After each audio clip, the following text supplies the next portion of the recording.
Hello, hello, gamers. We are back playing more Sonic Heroes. Just had a long day. We were Yep. at Toronto's very own Anime North, the biggest anime convention in Canada. Estimated attendance 35,000 people over a 3-day period. We were there from 10 a.m. to about 8 p.m., I think. Yep. It's a marathon. Solid 10 hours of anime con going. And yeah, I don't know. We just thought it would be fun to chat about our experiences, stuff we saw. To me, I think these cons are, first off, an opportunity to buy a lot of stuff. Both out of just the feeling of like, if not now, when, and some actually really good deals on manga you can get there. A lot of stuff that you wouldn't encounter otherwise. But I also kind of like it as like a taking of the temperature of like anime fandom in current year, you know? And let me say, it could be worse. The kids are alright. The kids are alright. There's a lot of gacha, a lot of VTubers. Can't approve of that, but what really heartened me was there's so much done meshy stuff. Yeah, and a lot of the Damashi cosplay. Yeah. That made me so happy to see a series that's probably in my like top 10 overall that I've been reading since like volume 2, having so much love and so much popularity. The anime did wonders.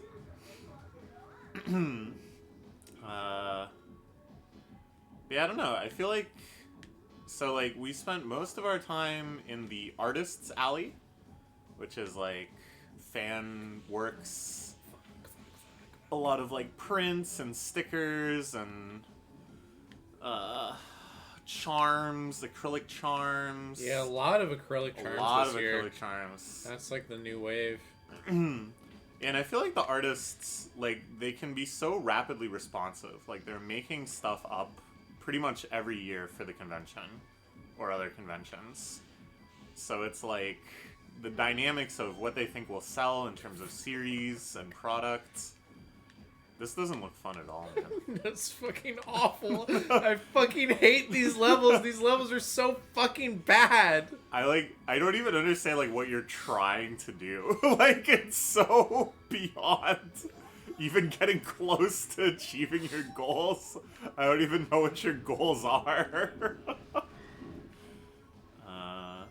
So yeah, it's kind of interesting. Like they have to decide, okay, I'm gonna sell like prints and maybe like 4 or 5 other types of products, and I'm gonna have maybe 5 different series represented. Oh, excuse me. So it's like choosing what those series are and stuff. It's like a very, very direct measurement of what they think is popular. So yeah, I'd say most popular series, probably Freerun. Yeah, Friren had like, I feel like every table had Every at least table. one Friren thing. A lot of cosplayers. Still holding strong. It's kind of just become like the common crossover series between big anime fans and like new anime fans, and even like non-anime fans seem to know about it. Inexplicable. It's not that good.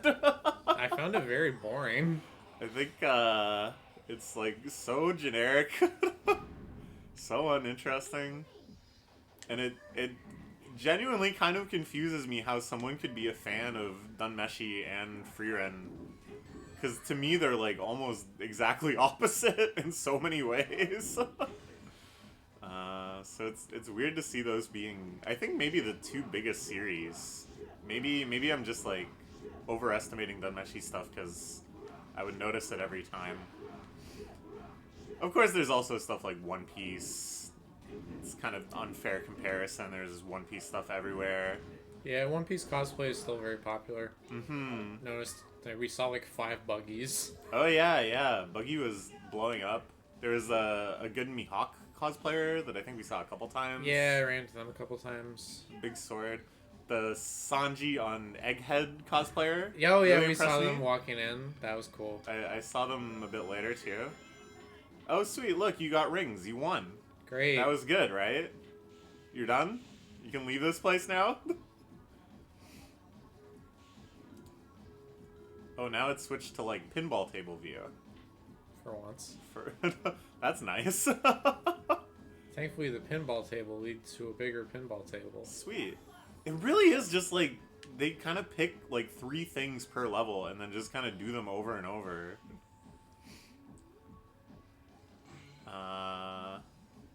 So yeah, we went into the artist alley. We did a pretty thorough sweep of that. I bought a sticker book, which is something I'd kind of not really resisted, but I just sort of felt like, oh, that's not for me. I don't really collect stickers. I'm not like super into stickers as merch. Whatever. But I realized I've actually accumulated like a lot of stickers just from like bundle deals or just random things or gifts from people. Like, I have a ton and they're all just kind of sitting in various places. So I think it was a good investment, a good purchase. I also bought... Well, I bought a ton of stickers after that because it was like the floodgate was open. And Yeah. I have a place to put them. As soon as I decided I was going to buy a sticker book at some point, it just... such an easy purchase to make because it's normally the cheapest thing at the booth. So your mind is primed to think of, oh, that's a good deal. No matter how cheap the sticker actually is. Oh, God. I wonder if the mic picked that up. I feel like it probably did. Oh man, that was a doozy. Look, man, we went for Swiss Chalet and I got a roast beef sandwich. And then we just got chopped cheese sandwiches for dinner. I've eaten a lot of like beef and cheese. I'm like truly a beef house inhabitant right now. That was a baby beef. That was It not a growing. baby beef. that was a full-grown beef. Oh man, what a long day. Taking a load off.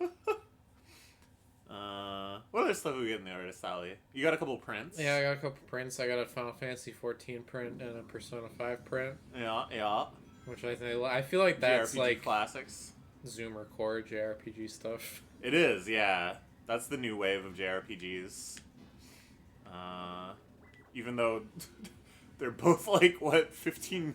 No, how old is Persona 5? Came out in like 2016. 2016? Yeah, because it was on PS3, right? Yeah, I played it Yeah. on PS3. And 14 has been out since like I was in high school. Since like 2011. Yeah. No, I think maybe even earlier than that. I'm pretty sure I played the beta before it like relaunched. I'm pretty sure I played that in high school. God. Because I was on dial-up, and it took like multiple days to download it, and then it ran like really, really poorly, and I was like, this sucks. And I have never played it since. Oh, that was a weird one. Whoa. He was One stuck step teetering closer to on the the edge edge. of nothing. I want to see if Oh. I can get it to happen again. Yeah, this is the first step of your big exploit. What else? I feel like I bought something else in the artist that wasn't stickers. Am I crazy? We'll go through and I'm going to put together a haul pick, of course. The obligatory haul pick. I'll post that on the Discord server. I'm trying to remember. Or maybe I'm just getting mixed up because then we bought the Mario Nendroid. Yeah. From the Good Smile booth. Yeah, the Good Smile company had a booth there, which was already pretty exciting. What the hell is this? Are you playing bingo? Yes. All right. This is so jank. This is crazy. It's impossible to get across to you how awful this feels. Should I try playing it? No. Is that... Because then you'll die and I'll have to do sections over again, which is worse. Maybe I'm a natural. I did almost beat most of Sonic Adventure by myself. Yeah, so the Good Smile Company had a booth there where they were selling Nendroids at, for North America, really good prices. Like, I think just their MSRP that you would get ordering it new on the website. But when you get it on the website, you have to pay for shipping, so, like, an even better deal than you would get probably anywhere else. And I finally picked up the Mario Nendroid, which I've seen for sale in a lot of stores in Toronto, but usually for like $100, $150, like outlandish prices. I paid 65 Canadian, which I think is pretty good. If there's a cheaper Mario Nendroid out there, I don't know about it. I don't really want to know about it at this point. I'm so proud of my deal. So yeah, we did pretty much all the artist stuff, and then we went for lunch. Got Swiss Chalet, met up with our friend that we came in with. She had also been journeying through the artists. Had roast beef sandwich. It's very good. Spilled ow juice all over myself like a fool. But, you know, I don't really dress up for this. I like the idea of cosplaying, but to me, a con is like a battlefield where you're putting yourself through physical strain in order to achieve great treasures. And I gotta just like comfort max. I would wear sweatpants if it was at all socially acceptable. Then after lunch we went to the vendor hall, which is where like all sorts of relatively small-time anime stores from all over North America, it feels like, have booths and stuff, including some Toronto staples like Navito World and The Beguiling. If anybody watching this is ever in Toronto for any reason, you have to go to The Beguiling. I think it's like the best comic store I've ever been to, outside of like Mandarake or whatever, but that's cheating. But The Beguiling was our final stop in the dealer's hall. I wanted to save that for last because I knew we were going to buy a lot of manga. That was the plan from day one going in. For like 2 years now, since the last time we were at Anime North, I've put off buying a lot of manga because I knew there was always a huge manga sale at Anime North. So it was time to pay the piper, so to speak, to catch up on all this manga collecting. But the dealer's hall, unsurprisingly, at least in my viewpoint, but I guess it was what I was looking for, was extremely Pokemon card focused. I would say the majority of stores were also selling Pokemon cards alongside, you know, anime merch or video games or anything really, Funko Pops, like Western pop culture stuff. No matter what it was they were selling, they were just also selling Pokemon cards. Because the markup you can get on sealed Pokemon product is just so ridiculously high now. And I only bought one thing, a $5 mystery bulk pack. Because it's like, I don't know, I would like look at every store because I had this sense of like, ooh, maybe I'll get a deal. But that's like stupid. Like, there's not going to be any deals. They know what they can get for it. They know what they've got here. Every single box is like $100, even if it's a set that just came out months ago, or especially if it's a set that came out months ago. It's just insane. It's kind of like two completely separate hobbies now, and they're both deranged in their own way. Either you're just spending oodles of money buying sealed that's at markup prices and hoping to gamble and hit valuable singles, or you're like obsessively staking out EB Games and Walmart and, well, holy fuck, EB Games and Walmart and stuff trying to buy stuff at actual MSRP, which involves like getting into fistfights in the parking lot and stuff. And it's like none of those people are buying it to open because they just want to resell it sealed for this insane markup price. So it's like there's like gaps, you know? There's like a gap for people that actually just want to buy cards and play cards because they're like a child. It's just turned into like multiple stages of gambling. But I'm bought in because I gotta catch them all in card form. Gotta catch them all in card form. I literally have to catch them all in card form. I'm sorry I'm not talking. This level takes like so much brain power. That's kind of what I figured. It seems like you're very locked in right now. So I'm just gonna kind of keep like monologuing about experiences we had and observations I had. And then, you know, feel... Holy, that looked clutch as hell. You missed that by like millimeters. Are you in fact amazing at this game? I'm fucking so cracked. I'm gonna put cigarettes out on my dick. You make that threat for good things and bad things. You don't know what it's fucking like playing this I fucking horrible level. Clue. Oh! This is the first one that really looks like suffering, though. The ones that you played in episode 1, I was like, this doesn't look so bad. You're just running around at the speed of sound. This one looks like the game just, like, wants you to suffer with every single element it introduces. I fucking hate this little retard child. Tails like 18 beers in at the bingo hall. Oh. And then falling out of his chair. I was so stressed. Because we had, Nice the key job. to get the Chaos Emerald bonus too, and if we got hit, we'd lose it. Oh shit, let's go. Oh, that's what you were talking about before, that you like lost the key. And for all of that, you get a C. We've talked a lot about this before, I think in Let's Plays. But to me, the like letter grades at the end of Sonic levels are such a perfect indicator of how weird and sadistic this game is compared to like Mario. Can you imagine beating a really hard Mario stage?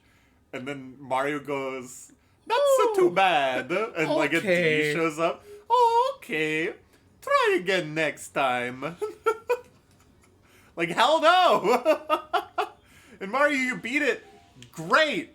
That's it. You're the best. This is insane, too. I don't know what the fuck is happening here. I like that Knuckles will occasionally just, like, phase out and then occupy most of the screen for one frame. Oh, God. Come here, I can see you. Oh, oh, fuck my... Oh, god damn it. That was so brutal. Oh my god. Oh, we still got it. The way it just shrinks and like slips away. Yeah, so then we did, big tour of the vendor hall. Picked up those Pokemon cards. Looked at a lot of other Pokemon cards. And at a certain point, I even just stopped feeling tempted because it was like every time it was just the same insane prices. Or like variants of like $5 either way. And they were selling boxes for like $20,000. And it was like, who Yeah. the fuck is ever gonna pay this? Yeah. The crazy thing though is that there's yet another aspect of the gambling, and it's gambling to become a successful Pokemon card YouTuber, which is what I'm doing. It's like, if you spend a whole bunch of money on old sealed product like that, and then open it on camera, you might get blessed by the algorithm, and then get 1 million billion views that maybe, hopefully, presumably, eventually, actually pays for the box. So I think they price those things basically just hoping for people buying it as like a stunt, you know? Or idiotic people that are trying to like There's, oh, if it's $20,000 now, in 10 years, it's going to be $200,000. I kind of doubt that. The bubble's got to burst at some point. You would think, and yet. It's lasted a lot longer than I think anyone would have guessed.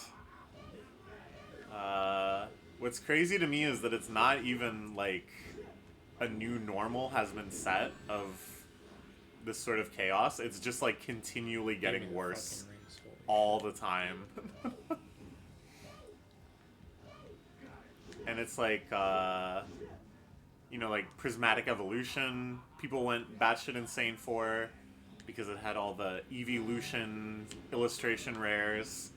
And it was like, oh, okay, so this is like a special case, because that was like a limited run set where it's a smaller number of cards than normal, and the rare cards are rarer than normal, so it like makes sense that people are going insane.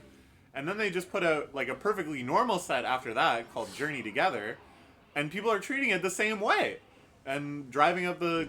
I mean, Journey Together packs are only like $10. It's nowhere near as bad as Prismatic Evolution packs, which are like $30 or something insane. But it's still the same fervor where every piece of sealed products is just flying off the shelves and people are just mass hoarding it. Like, Rudy probably has a room full of Journey Together. And it's like, there's nothing even special about this set. Like, this is what every set is like. Oh. What the hell? Okay. What? I guess that was my fault for getting spawned on. That was kind of crazy, too, because it doesn't seem like you got any iframes. You got hit, and the rings popped out, and then the tractor beam attack, like, still worked on you. God, this is jank. Yeah, I hate these boss fights. This is so stupid.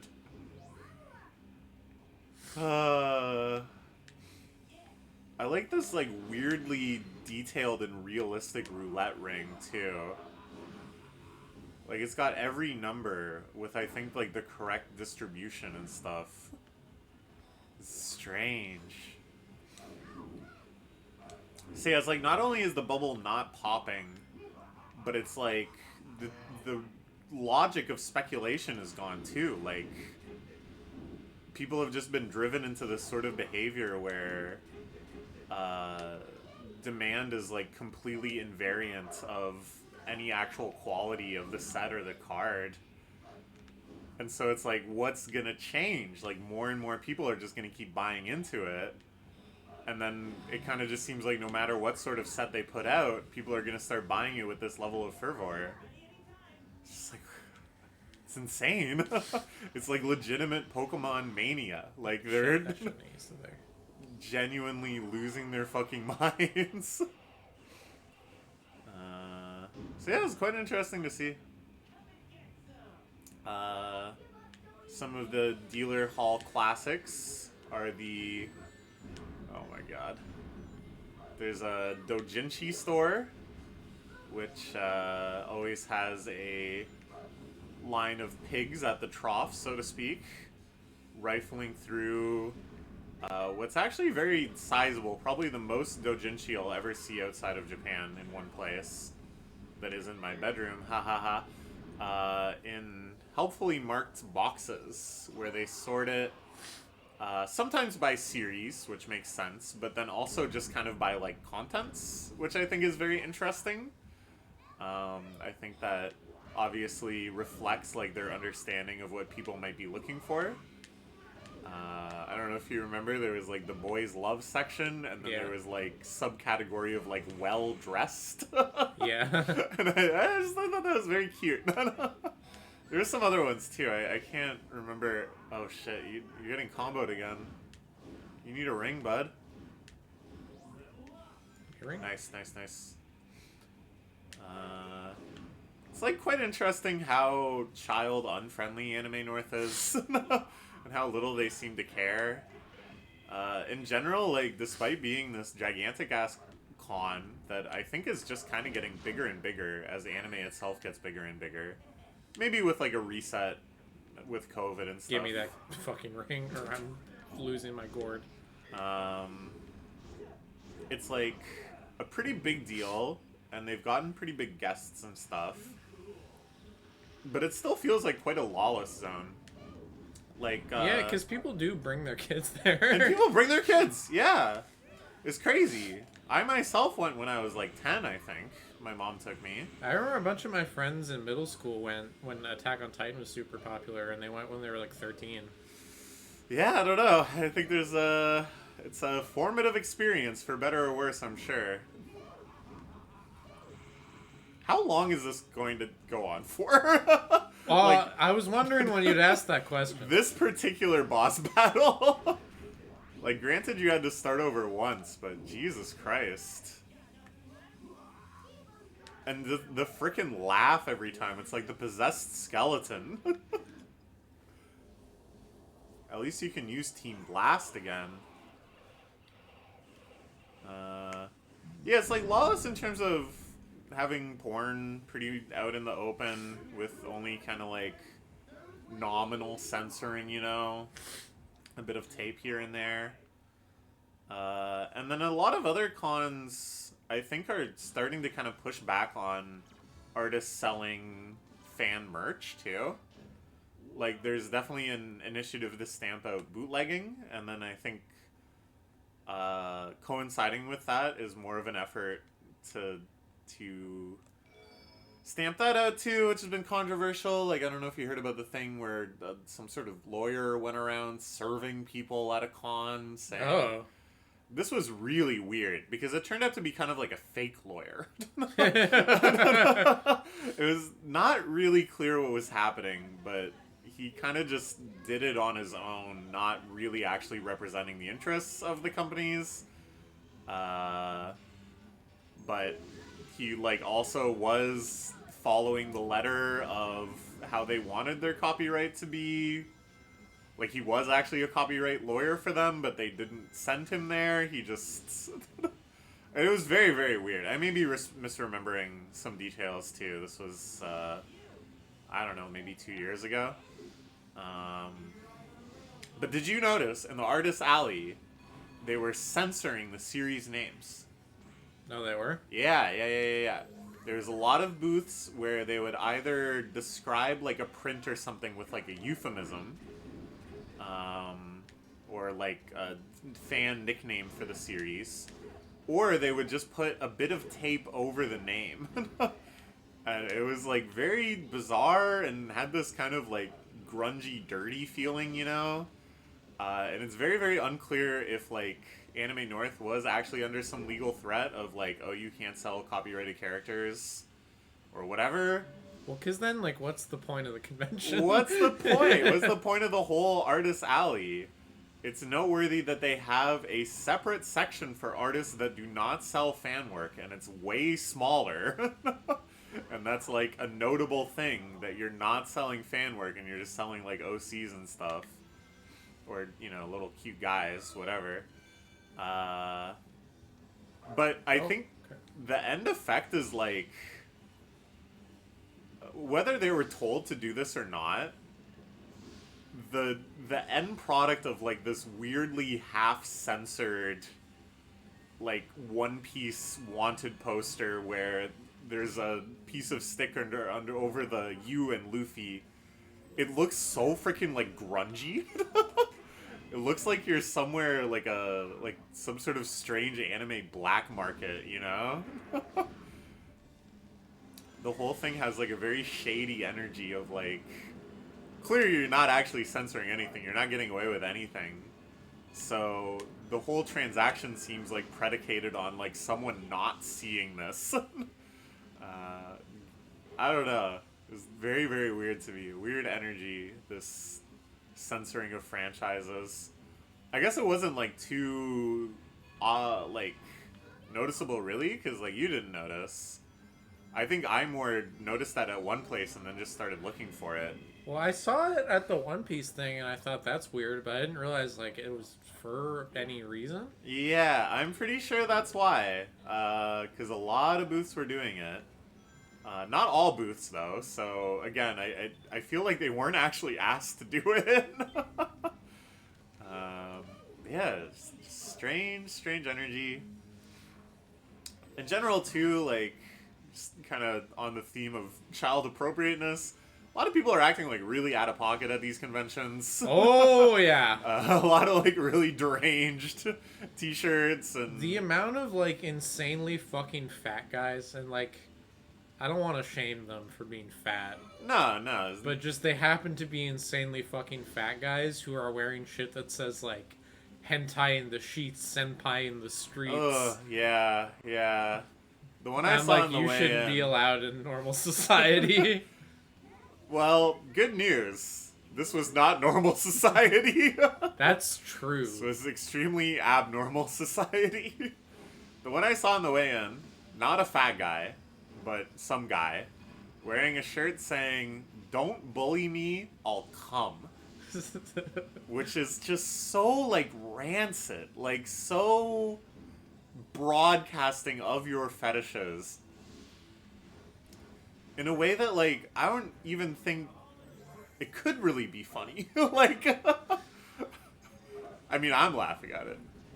I guess it's funny, but you know what I mean. It's like funny in the way of like you can't believe someone would actually fucking wear that. Yeah.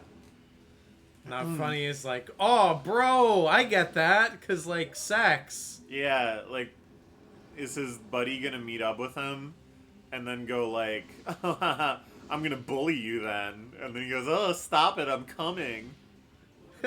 Is that how guys interact? That is kind of how guys interact. As I was saying it, I was like, maybe guys actually do act like this. Yeah, I don't know. People just... No. Okay. Sorry.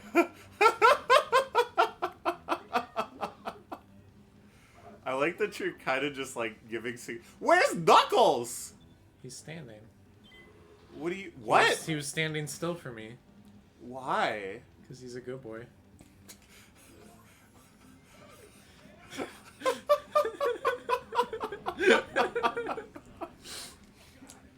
Another one I find interesting. No, maybe it'll get canceled. What? Well, I realized that I was kind of just repeating like a Vic Vucci tweet.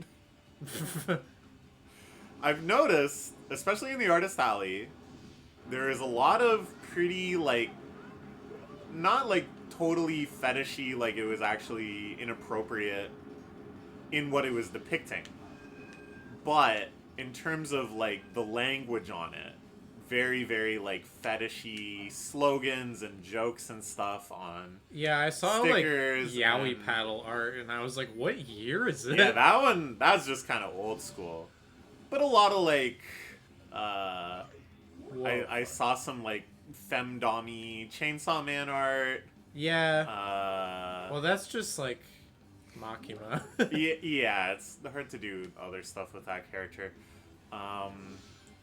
Other stuff of like, yeah, just kind of like Fujoshi stuff, yaoi stuff. No, fuck. Why did you stop? Fuck. You just stopped in midair. Tails got tired. Oh god, it hates me. Okay. You were pretty close though, right? Yeah. I can't tell. The fucking whole level looks the exact same. The only part that was different is when the train was here. Okay, so here's my controversial Vic Vucci tweet. This is putting him on blast, I guess. He knows what he did. It's like, if these were more like het, you know? If they were just like, I love big jugs, I think the artist could not get away with it. Yeah. It's because it's like female sexuality and like lusting after yaoi.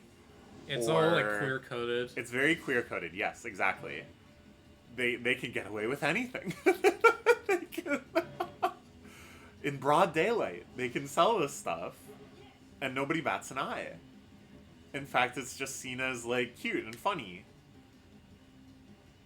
Make it make sense, and yet we're all railing on the man wearing the "Don't bully me, I'll come" shirt. But is he so different? Yes, he is. I think the difference is also like You're an artist who's enthusiastic about... Because I died once. Go fuck yourself. Just enough to pass. Is that what he said? Yeah. That's fucked up.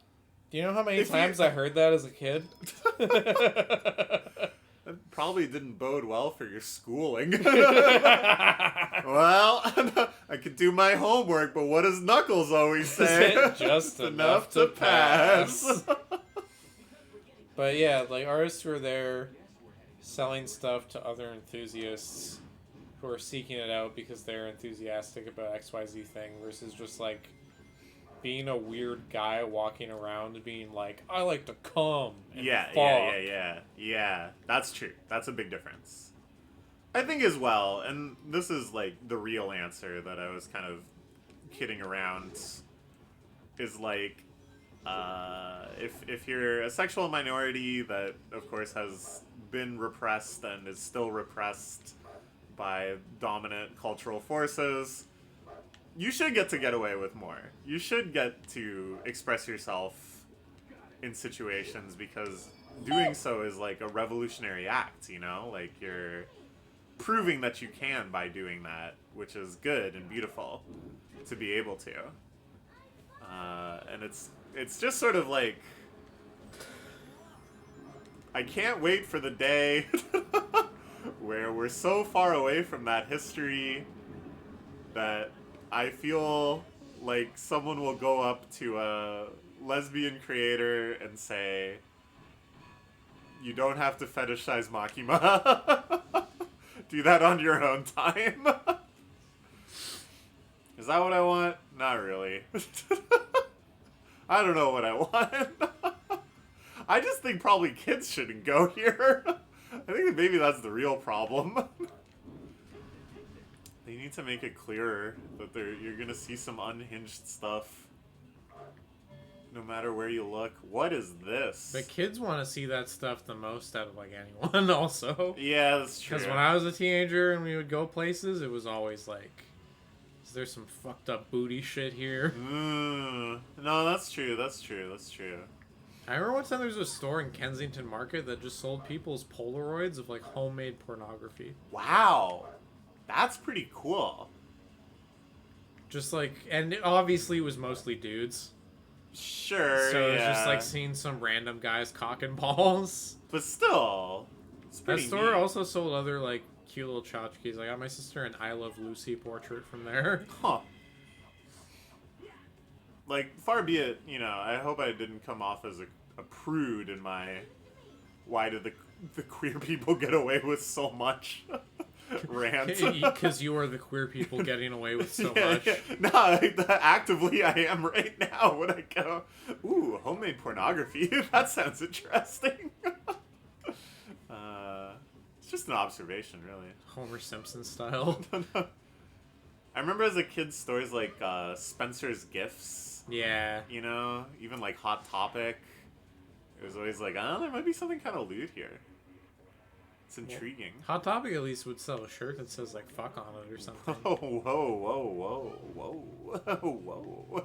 Be like, don't fuck me until I have my coffee.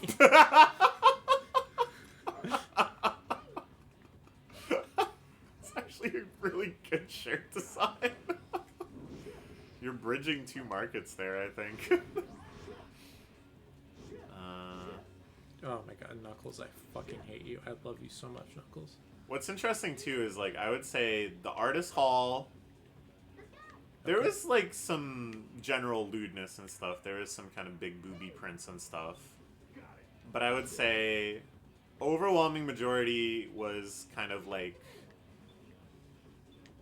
queer empowerment sexuality, for lack of a better term. Then you go to the vendor hall and it's like the Coomer arena. You know? Oh, Like, okay, let me in. what the fuck? What was that? It was What? not letting me in at first. But like, what? Letting you in what? In a giant cannon. Oh.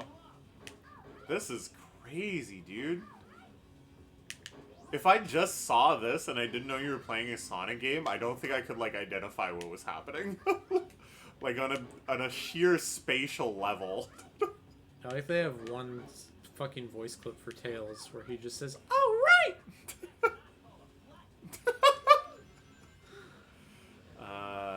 Yeah, in the dealer hall, there's like big booby anime prints everywhere. There's the Dojin store, which does have a lot of yaoi, but is overwhelmingly booby stuff for straight men.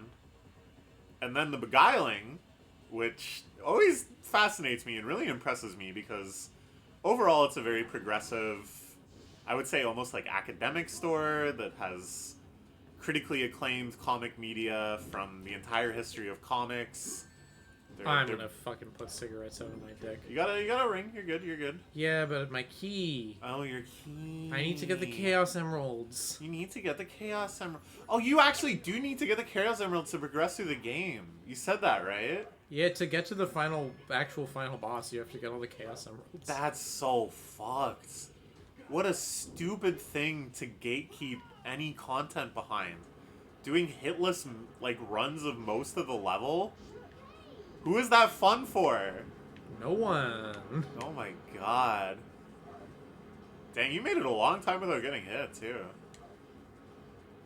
Yeah, so the Beguiling is the sort of place where you'll see, like, pre-World War II Penny Dreadful comics. You'll see, like, the complete Karl Barks library, which I aspire to buy from them one day. Like 20 hardcover volumes of the greatest Disney cartoonist ever to live. You'll be able to find all of the latest and greatest of indie graphic novels. They have all the kind of like literary graphic novels and manga and like comics from all over the world. And they also have a ton of porn.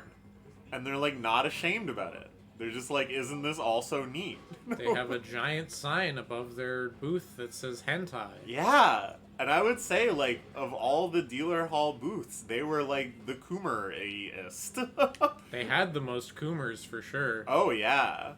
So, yeah, we get in there, and there's like, I don't know, like a swarm of people around the hentai table. And it's like, I don't know, there's something kind of beautiful about it. No reservations at all. No shame. Anthony Bourdain style. Just truly Anthony Bourdaining it. In the heart of the culture, you know? What did he say about smoking weed and watching cartoons? Like, that guy shit, won. That shit's fucking epic. Well, no, he has a good quote about how, he's like, inside of me, there's a guy that all he wants to do is smoke weed and watch cartoons. And I feel like my entire life is a battle against that guy.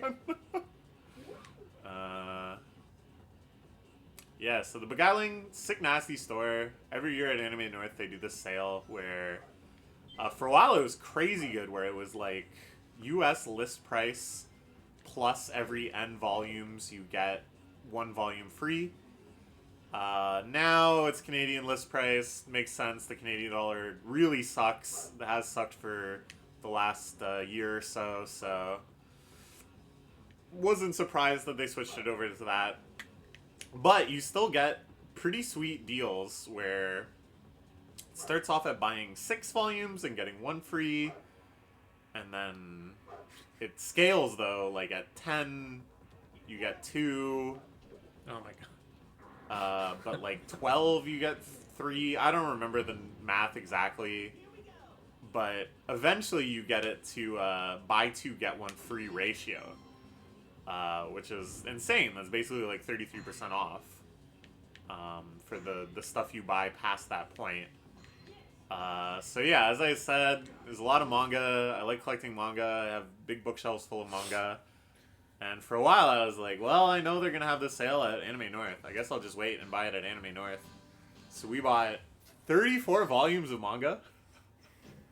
It was a pretty dramatic affair, wandering around the Beguiling booth with these gigantic stacks in our arms, flopping it down at the counter, watching them scan them all up and being told that we saved $150, which sounds like a lot, and it is a lot, And when you think about it, if I was gonna buy that manga either way, I did really save $150, which more than pays for our admission to the con, and probably pays for almost everything else I bought.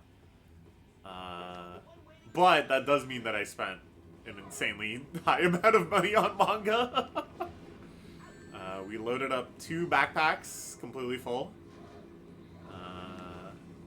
It worked out pretty perfectly. We could have put a few more volumes in the other backpack. I was a little disappointed when we were filling it up and I realized, what the hell is happening? I'm fighting the egg albatross. Are you sure? Yeah? It looks like Sonic hates himself. Well, he does. And he's just masochistically beating his head against the wall. Yeah, we filled out 2 backpacks. Hello? Okay. And then we met up with our friend and dropped them off in the car. Had a nice little break in the car. Ate some apple slices that my friend had prepared. Shoutouts to her. Great treat. What the fuck? Why did it let you take the booster if the booster just made you, like, instantly get hit? What's wrong with this game? Why are they doing this to you? Oh my god. And then after that we did one last kind of blast, Act 3, toured around to a bunch of spots, ran into longtime friend of the channel, Rope Snake. Rope Snake, I don't know if you're watching this. Shoutouts. Shoutouts. Gave me some Pokemon bulk, which is very exciting. On my journey to catching them all in card form, I'm very, very excited to see what we can get out of that. Had a good little chat. Always nice to have the fan encounter. Basically, it's just Rope Snake every time. But, you know, it counts, it counts. I'm a real YouTuber. And then, yeah, pretty soon after that, we got going. Our friend drove us home. That was awesome, because we were pretty worn out. My phone clocked me at a little over 10,000 steps for the day.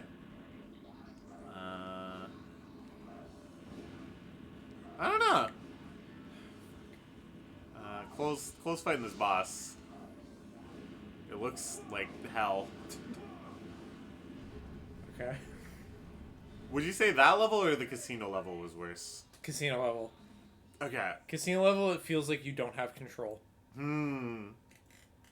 Here it's like you do have control, but a lot of bullshit is happening. Yeah. Yeah.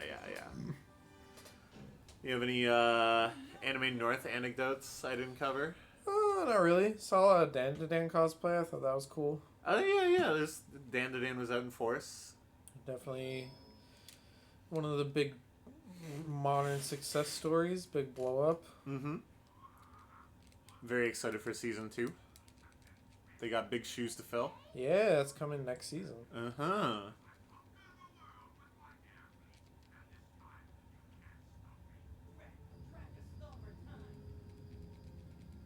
Yeah, they just fought like one airplane. His plan was to use one airplane, and then there's like 8... What the fuck? It was Oh actually my Neo God. Metal Sonic. Holy shit. Wait, I don't really understand... What? Why are the frog forced? Because we went through the canyon. But you have to go fight like 100 airplanes. Well, we gotta get up to the airplanes. What? No way off the... He just flew like 1 million airplanes over your head. He's not on the hook. That's okay.